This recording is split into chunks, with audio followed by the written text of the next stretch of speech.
We'll kick it off here. It's Jody Nix, Leon Rausch, and Charles Townsend. Probably the three greatest Bob Wills fans that ever lived. Or close to it. Sure do think I'm one of them anyway. Yeah. Maybe the best way to start off is with you, Leon.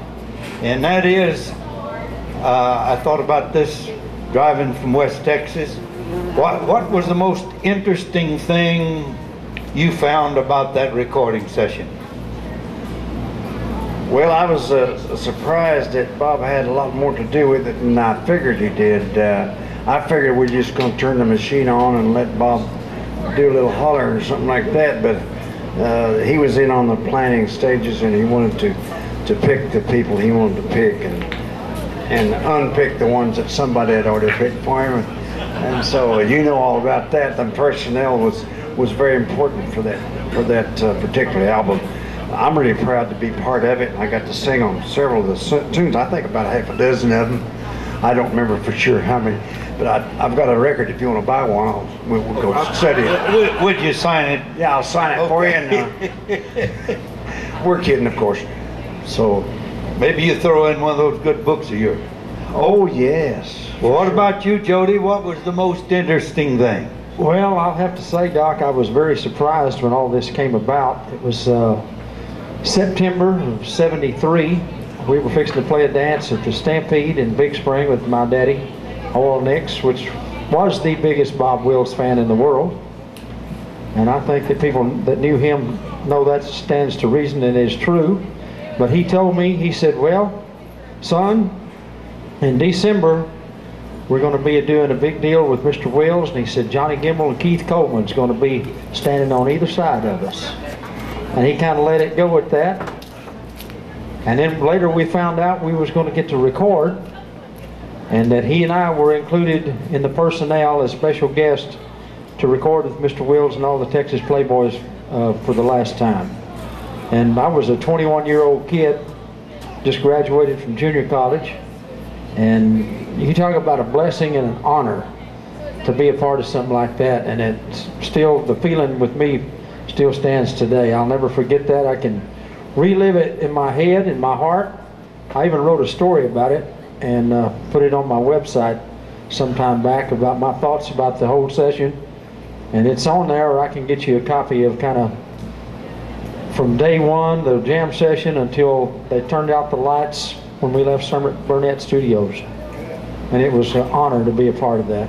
And I got to sing 3 songs, play drums behind my daddy, and to be with Leon and Johnny Gimble and Merle Haggard and Keith Coleman, Tommy Allsup, Al Strickland, Smokey Dacus, the great Eldon Shamlin, Leon McCullough.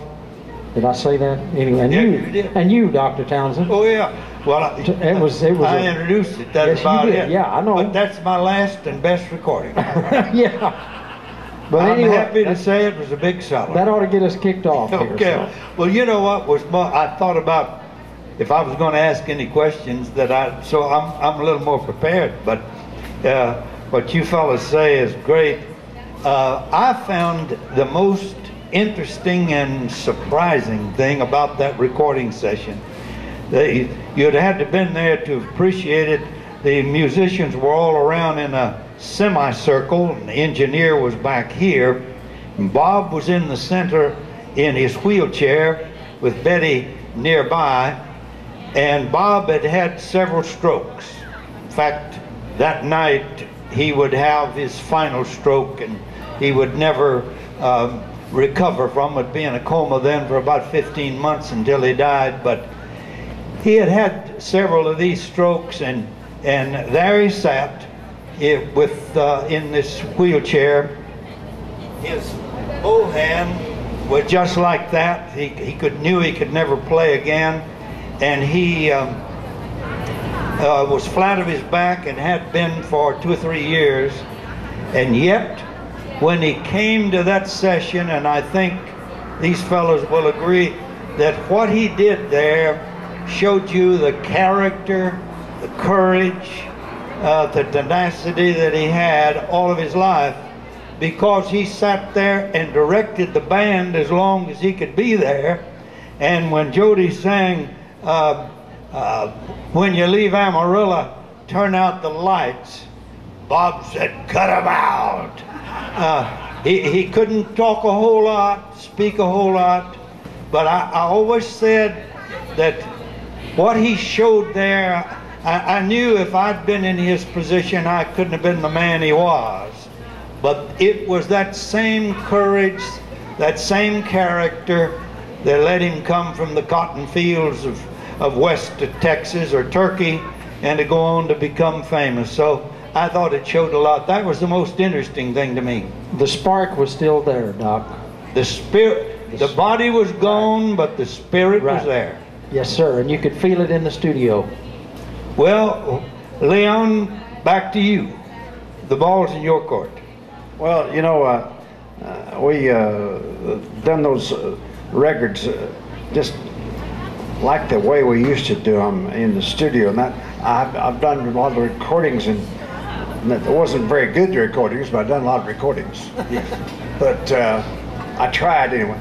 But this type of session with the guys all sat in one place, in like he says, in a circle, and they just turn the machine on and let her play. They don't record like that anymore. This was one of the last records I ever did like that, which was the best. It's got the good feel to it, because everybody could play if you're a musician, you know what I'm talking about. Play off of each other. This lick here, this song here, this part of the song here was like Gimmel plays so and so, and everybody watch him and work with him, like with the rhythm. I was in the part of the rhythm section, and it makes a lot of difference the way it's recorded. You know, we went to Capitol Tower out in California to do a recording one time. It came out a complete disaster because they had us all isolated in a little old birdhouse, and we couldn't even see each other. Well, you don't record like that. This way is the way we like to record. It's in the same room. I think what he's saying in a nutshell is that if you're close to great musicians, you play over your head. That's right. That's exactly. And it was live, the live feeling. It was a live recording. It wasn't like someone came in and did a part here, someone came back and did this or put it, which there was some overdubbing, I know that. Yeah. Put fiddle parts in first one thing, but everybody was there at one time, and it was cut, like Leon said, turn the machine on and let her roll. I was sitting there by Dacus, and they had two mics on Dacus on his drums. He turned to me and he said, Doc, every one of us has a microphone, and in the old days, the whole band only had one. Just had one sitting in the middle of the road. That's right. It's all done different nowadays. Well, that was a great array of musicians, and we mentioned old Al Strickland being there to play the piano. His son Dave is here, and you know, that was the cream of the crop of the Bob Wills legacy. Some of them going back nearly to the very beginning that day. And I'm like you, if I live to be 80 again, then I'll always consider that an honor. Well, we all had a little part to do, and I know Jody was a fine young man. He was a part of this, and he toughed it out and with us old guys, and he did his part. He did it well. I have to say that. He really did. Betty called me, and we talked a great deal on the telephone when I wasn't there, and sometimes he'd have Bob on there, and so a nice a little story, as Bob would say, it'd only take a little minute here to tell it. Well, that meant that he was going to go on and on. But anyway, I said, Betty said, we want you to come. And I said, well, I'll be there. And I said, who are you going to have on the band? And he said, she always called him Rausch. She had a Leon Rausch, and she called all of them. So Bob got on the phone. I said, who else, Bob? And he said, I want Hoyl Nix and his boy. I don't know whether he knew your name or not. So, but don't feel bad about it. He did. When Merle Haggard came to his house one time, I came in right after, and he said, that man from California was here a while ago. He never did know Merle's name. Merle didn't care. He was as big a fan and still is as we are. Yes. What about it, Jody? Tell me about it here. Well, Tell us about Hoyl playing, coming down from Denver and Cripple Turkey. all right. Coming down from Denver was an old fiddle tune that my dad wrote back in the late 50s. I think he said 1958. He was a farmer, cowboy, fiddle player, band leader, made his living really playing music, but he loved the farm life and the cowboy life. And he was driving a tractor one day in 1958. He said this fiddle tune kept swirling in his head. It kept on and on and on. He said, I finally got it, picked his plows up, brought the old tractor to the house, went to the bus, got his fiddle, and he played it. And that's how Coming Down from Denver came about. And he played that for Bob at one of the battle dances, and Bob really liked it. And every time we worked together, he always had him play it in the little round of breakdowns, as we called it. And he requested that it was to be done on the album. There was another part of that, and we were all there.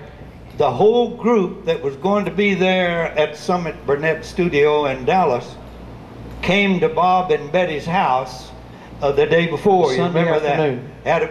We had a kind of a reunion there, and everybody was asking Bob what he wanted to play and whatever. And one of the funny ones was somebody said, well, we're going to do a certain song.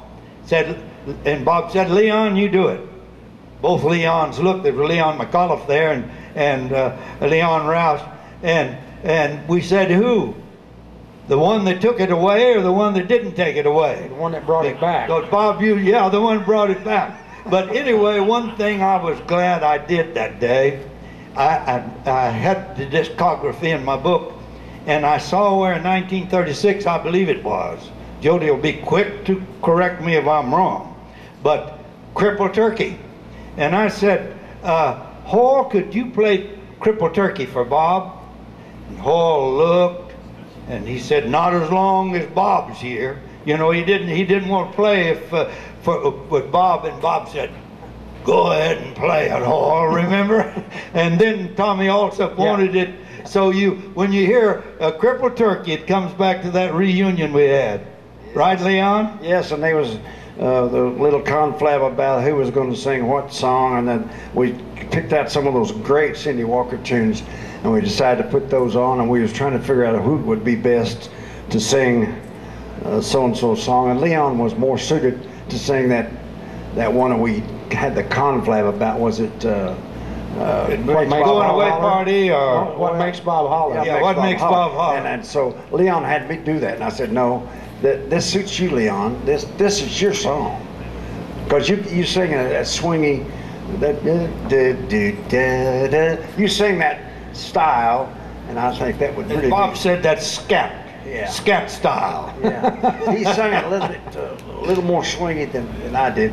I sung it more Echo style. But anyway, Tommy Alsop told not getting off the track about, well, this is concerning the session, but Tommy Alsop told a story at Ruidoso last year about when we was fixing to kick off, and I remember the first one was Blue Bonnet Lane, and I think the first take, Leon McAuliffe kicked it off on the steel. They did the playback, and Tommy said, Bob, how you like that? And he said, that's pretty good, but I think we need to let the fiddles kick it off. So there's a fiddle intro on Blue Bonnet Lane, which fiddles were dominant with him and the Texas Playboys all through the years. But that was a little tidbit of a story that Tommy Alsop told about a year ago. It's a little story. Not many people know it. And that is that they did a song. I guess Leon sang it, Going Away Party. Yes. Remember that? Well, for some reason, it tells you how many people heard that album, because the great Russian balletist, if that's the way you say that, Berezhnikov, was putting on a show, and the finale was they all put on cowboy hats.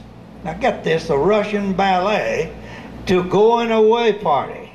And my son-in-law said, Bud, did you know that Berezhnikov danced to Bob Wills music? I said, no. sure enough, it was in U.S. News and World Report and kept that. So that's another little story about that session. Going away. I don't think Bob would have been flattered. we got to mention Merle Haggard. You know, Merle Haggard was the hottest thing in country music at that time, and still is to me. But he idolized Bob Wills and the Texas Playboys, and he wanted so much to be there to record when Mr. Wills was there. Unfortunately, he didn't get there in time. But Merle did a great job on the album. Was just one of the boys, just fit right in, and had a great time that day and that night. And I know if he was here today, I wish he was here and he could join this panel, but that's the first time I ever met Merle Haggard. And like I said, I was a 21-year-old kid. And there again, what an honor. But Merle fit right in on the whole session. And if they ever do another one, he played fiddle on it too. Yeah, he played fiddle. Yeah, he sure did, on Yearning.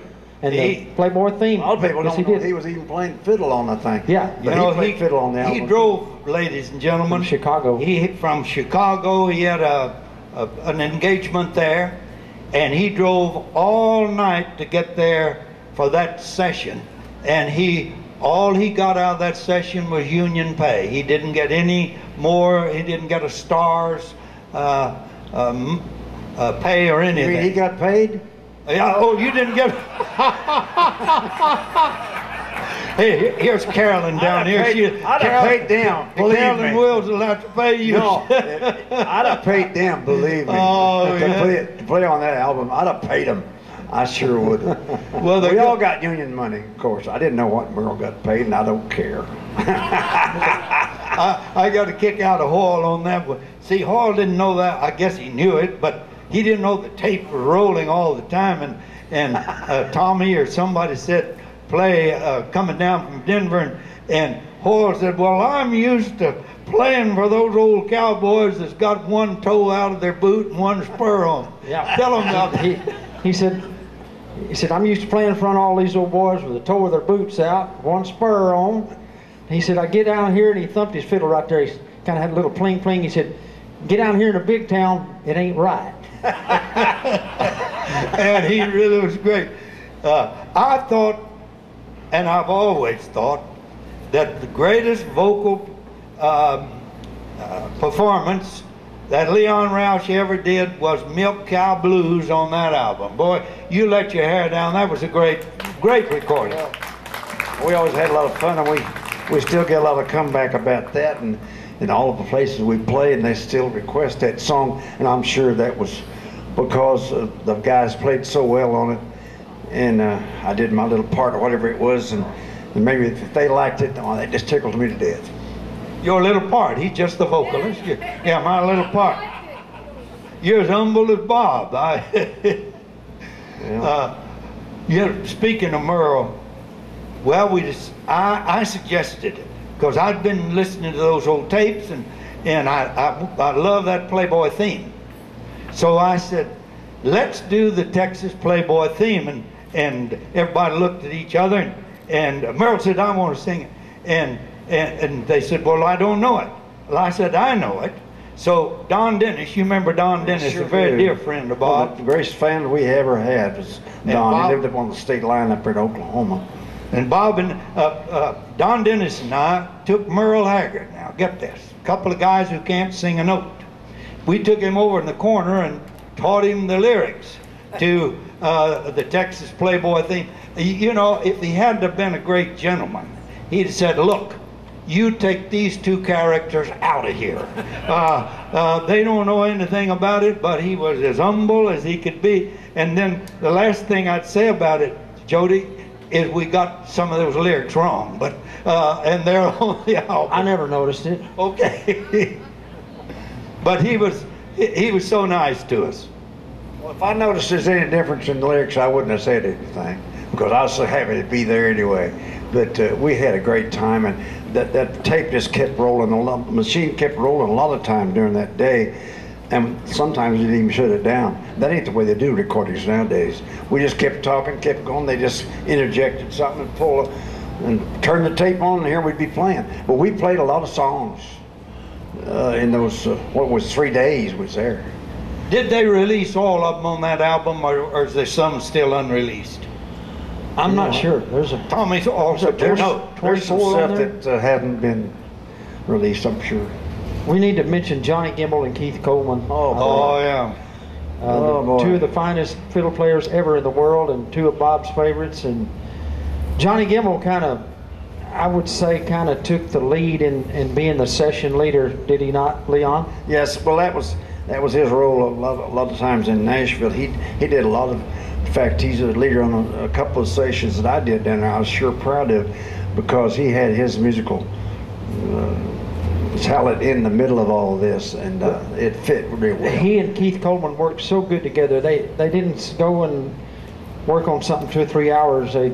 Whatever song they was gonna record, he said, "All right, what key are we gonna do it?" And okay, here, let's do it like this. And they just play the parts, might run through it, and then they cut it. And that's the way it was. It was just magic. Well, that's Silver Lake Blues. Oh yeah. Oh, and when you listen to that album, that Silver Lake Blues is a magnificent recording. And I never had been to one of those sessions. And say there's be just a little fence here, and Jody'd be here, and I was over here, and Johnny Gimble was right around here with the fiddles. The fiddles on the far right. And his mandolin, he kept it in this little cubicle. And Johnny, when he'd finished fiddling, he'd run around, grab that mandolin. You'd never know how fast they moved. That was amazing to me. Well, of course, they cut the fiddles off of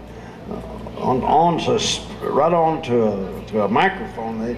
They don't do that much anymore either. No, there was no amps. Just everything went direct. Like the two fiddles, they stand right next to the amp, Right. next to the mics, and play together. That's unbelievable. People don't play like that anymore in the studio. Now they may be a quarter of a mile from each other.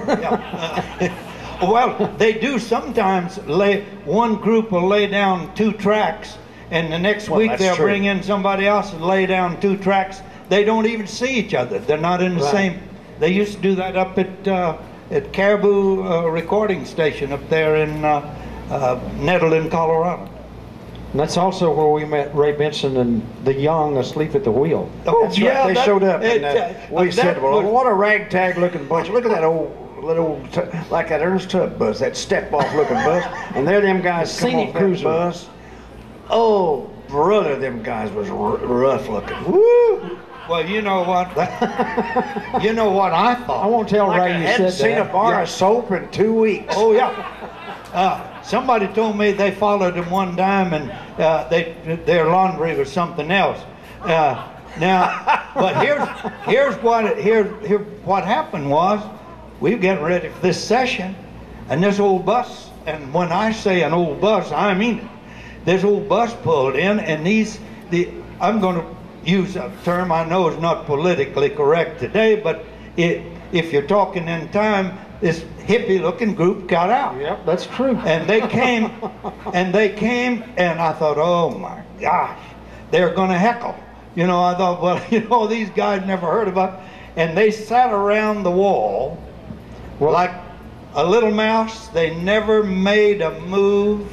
They were the nicest people you ever saw. And that's the first time I ever heard of this. I don't know what they called themselves, asleep at the wheel. They were. Yes, they were. But they came, and there again, that was one of those, like Merle, they got to see Bob Wills. That was the first day, and just as they were taking Bob home, was when they walked in, and Ray got to talk to him just a little bit there and shake his hand and say hi, and then that's when Betty took Bob home.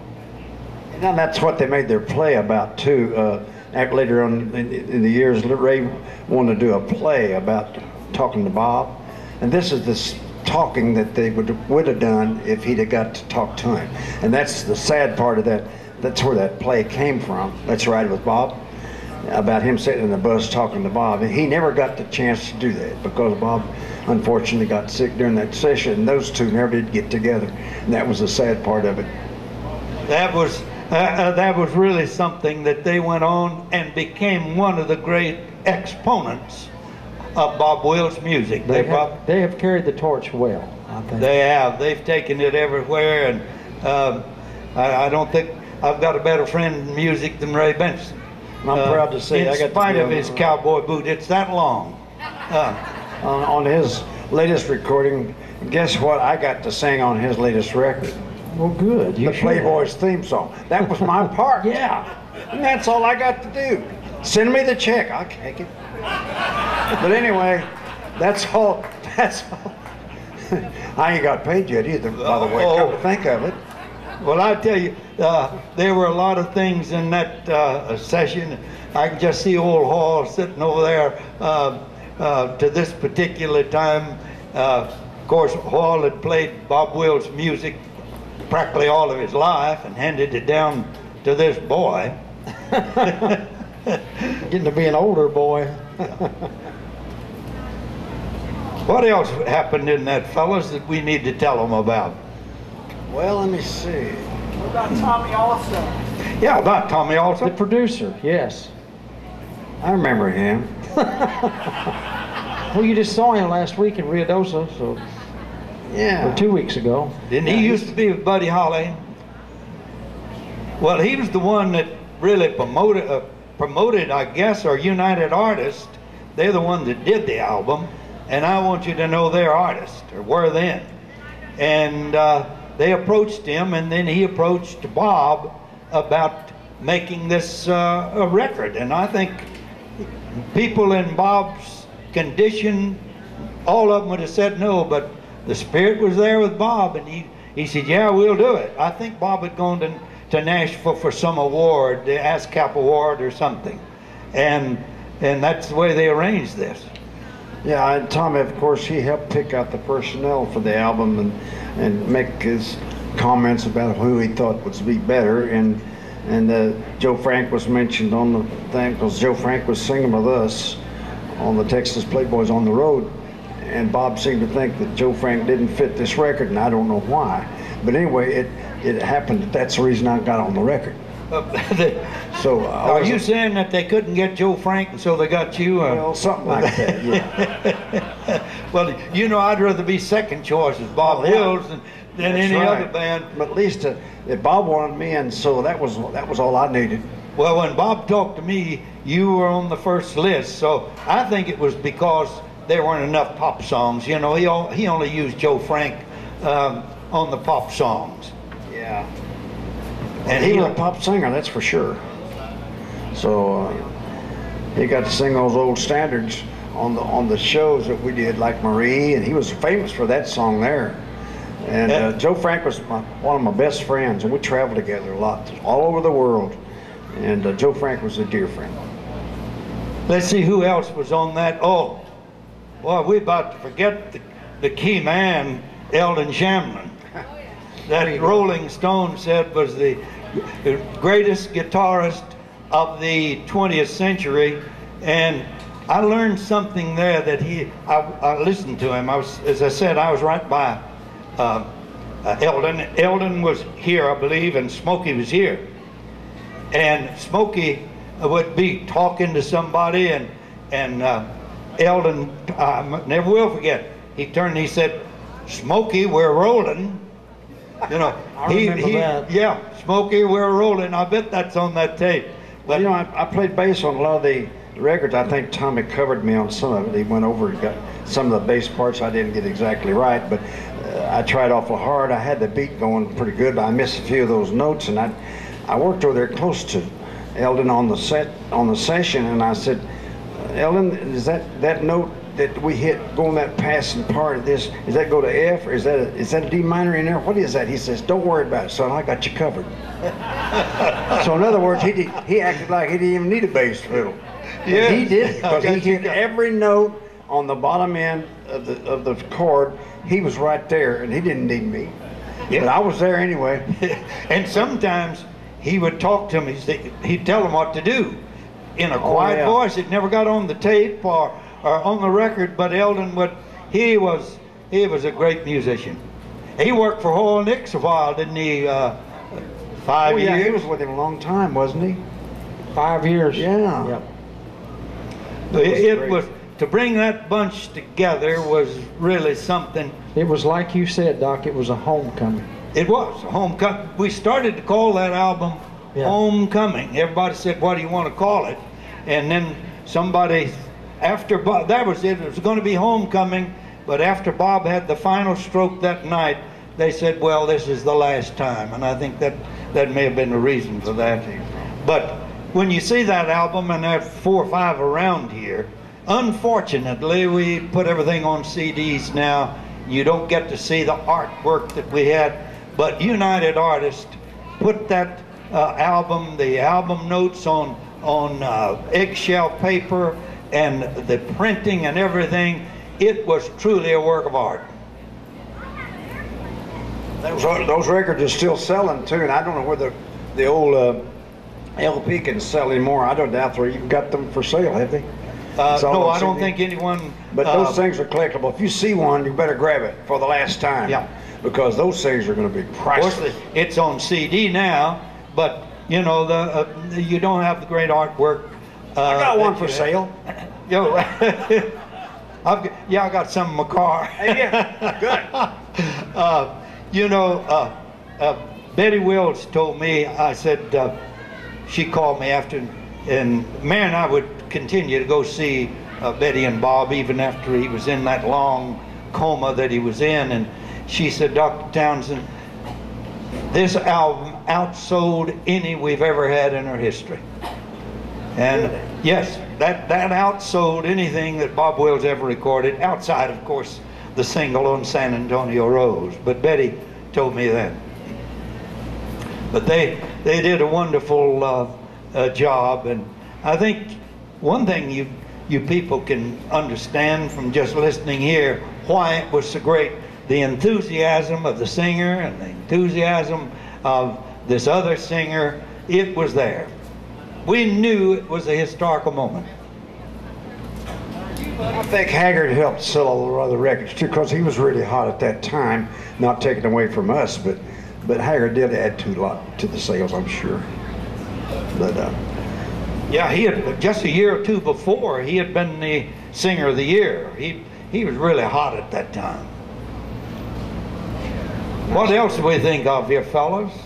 We got any questions out there? We probably have some questions from this guy here. He's always got a question. Yeah, here's a man. Something. Here's Brett. Well, hey, you know, you guys were talking about this album. Sell that one? We're going to sell this one for the Bob Wills Heritage Foundation. And it has been signed by Merle Haggard. He signed it for me a few weeks ago. He was up in Tulsa. And then, so who's that? That's Leon Rausch, Dr. Charles Townsend, and Jody Nix. And just as they were talking, and it's got all the booklet, which you didn't mention. You're being awful humble yourself, Dr. Townsend. You won a Grammy for the liner notes. Yeah, and, that was a funny thing. It shows you what people think of college professors. I remember back then I wore a kind of, it was an old cheap suit, but greenish kind of We all suit. talked about that. Hey, I left myself open for that. Anyway, and I had a bow tie on. And so Betty she said, Dr. Townsend, I want you down here. We'd like for you to write the album notes. Well, as soon as at the homecoming that day, I said, Tommy, I'd like to write the album notes. And he looked at me, you know, thinking, here's the typical college professor, you know, you can't trust him. And I still don't. And so you could say, he said, I tell you, Doc, he said, we've decided to get several people to write just a little thing. It was a nice way of saying no. So I told Betty, I said, well, I don't think it'll go, but I'd take each Playboy out to my car and show them what I'd written about them, Leon and all of them. And I think they buttonholed all of them and said, this is the man. So he called me on Monday night and said, write him. I said, well, how much you want me to write? He said, write all you want. So I wrote 32 pages. And I said, Mary, here's the chance of my lifetime, but I can't cut a word. So I sent it in waiting for them to say, don't call us, we'll call you. And I got a call from United Artists on Wednesday, and they said, Dr. Townsend, you blew us away. The producer came by, we're not going to take one word out, we're going to do a booklet. So that's kind of the story. I was a lucky man. like you guys. Sure was. It wasn't all luck, though. You know, a lot of it luck, you know. But anyway, I'll always be beholden for that. Because we put on the album that the book was coming out, and that Illinois wrote me and said, listen, we've got 600 orders for your books, and some of them are 600 on each order. But it came from that album. That was the idea. Well, like I said, we will have this one for sale as a silent auction back there at the table. We have a very few copies of the CD. I think there's maybe 10, and they've got a few back there till we run out, down to 5. And I just want to say thanks to you guys for making this album. The hours and hours of enjoyment that I've gotten out of it. Everybody out here, I mean, it's my favorite album. And I just want to say thanks to you guys for being a part of it. I'm glad you were, because it's brought me a lot of entertainment. Brett? Yes, sir. I want Jody to say something. He and I, before we go to Turkey, you know, the last week in April every year, Jody calls and we psych each other up as if it was. And remember what you always tell me? Yep, tell him what you always tell me. I always said there never was one like Bob Wills, and there never will be again. And if you've never been to Turkey, you have missed the Super Bowl of Western swing. Yeah. Well, Leon, I want you to know it's been an honor for me to just be on the stage with you and you, Jody. Doc, I just thought of something else. Now, we go 2 years past when the album came out in 1975.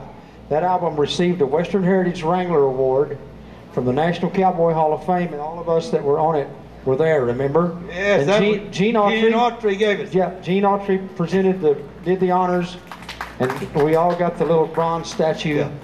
Oh, and yeah. this, you were there, Leon. The only time I ever even seen Gene Autry, he handed me an award. I said, wow, have I made it or what? Gene Autry handed me an award. And you know what? This is part of the album. See, they asked me to MC and introduce. Gene Autry gave me mine. Then I introduced the band one by one, and then they were to play about a 30-minute show. So Gene Autry and I went to the back of the bandstand. Now, how many people get to be with Gene Autry one-on-one for 30 minutes? And you know what Gene Autry talked about? His speech was a little bit blurred at that time. Bob Wills. All we talked about for 30 minutes was how much Gene Autry loved Bob Wills. But that was a great moment. And that little statue was a replica of Charlie Russell's Night Herder, and the horse's tail is Bob. So when we got on the bus to go back to the hotel, remember what Johnny Gimble said? He said, I-dubs calling mine old Bob. I don't doubt that at all. Oh, it was great, wasn't it, guys? Yes, it was.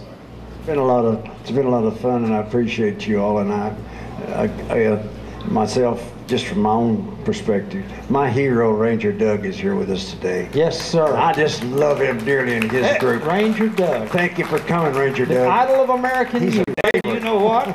It's interesting that you thought of that, because he's probably the greatest authority on Gene Autry of anybody. Probably and did that Gene Autry section on that Stars of Country Music. This is the man that really knows Gene Autry. Exactly. You will hear Ranger Doug tonight with the Time Jumpers. Yes, we're all looking forward to that. I stayed over an extra day, so I can't wait for that. If this is going to close, as Bob would say, listen, this is all we're going to do until you show us that you like this, and we'll do it again. Thank you. Thank y'all. Jody Nix, Charles Townsend, and Leon Rausch.